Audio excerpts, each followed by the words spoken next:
Hi there and welcome back. Wanted to talk in this video about some first steps that you might consider in your own healing after being scammed.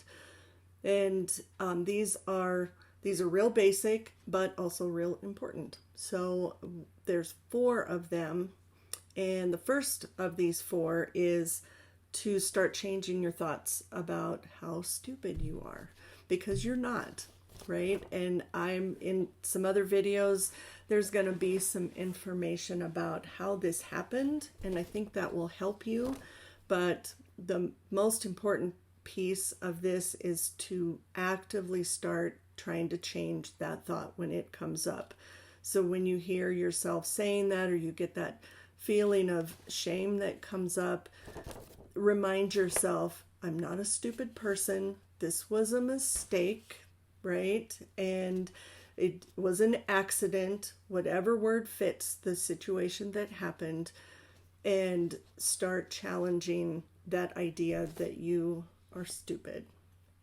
The second thing is to learn as much as you can about how people get scammed. I think the more you learn about this, then the more you're going to see how skilled they are, and also how it was that they were able to take advantage of you, to lie and have it be believable. And so I would encourage you to educate yourself as much as you can on techniques that are used. One area of those techniques is persuasion techniques, such as those that are used in advertising, right? Some are manipulation techniques, and some are biases that we carry that are very natural ways that our brain works, but they are used against us when someone scams us. Another idea to consider is hindsight bias.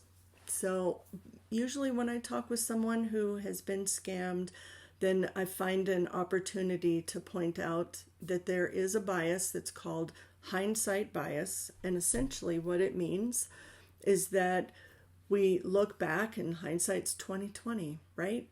We look back and we realize, oh, I should have known at this point. I should have known at that point. And we see all the signs so much more clearly because now we know what has happened. And so your past self that was at the beginning of this scam, your past self didn't know those things, and they weren't as clear. And so what I say to people after describing hindsight bias is I say, please don't hold your past self accountable for what you know today. And then the final thing that I ask of people is to be very careful about who you talk to about what's happened.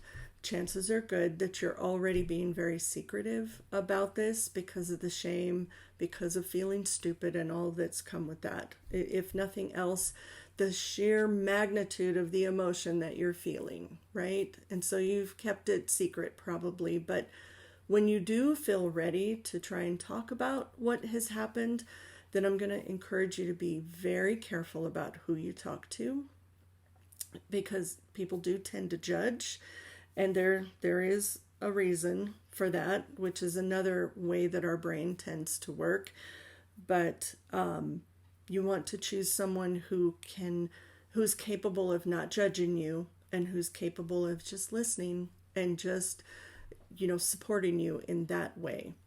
But people do tend to judge, and there's a thing called a fundamental attribution error that causes this. And what happens in our brain is we have a tendency to, when I realize I've made a mistake, then I tend to blame outside factors on that. It was the circumstances, it was this, it was that don't have to do with me, right? And not everyone does this, of course, right? But there's a tendency to do that. When a bad thing has happened to other people, our tendency is to blame it on that person, right? Blame the victim. But our tendency is to look at what could that person have done differently? What would I have done differently? And so we tend to attribute the problem to that person as opposed to the circumstances like we do for ourselves. And so it's a very natural tendency that people have. However, it'll hurt you, right? If someone does that when you're trying to talk about what's happened and you've been scammed, you need emotional support. You do not need to hear this fundamental attribution error coming out in things that they say, right? You don't need to hear judgment, and you don't need to hear more shaming. You need emotional support. So choose the people very carefully that you talk to. Those are the first steps. And I'm going to have another video here in a bit that is next steps beyond that, some additional things you can do. And then, of course, in the book, there's an entire chapter about healing and some activities you can do for yourself in that area to help yourself recover. Thanks for listening, and I hope to see you in the next video.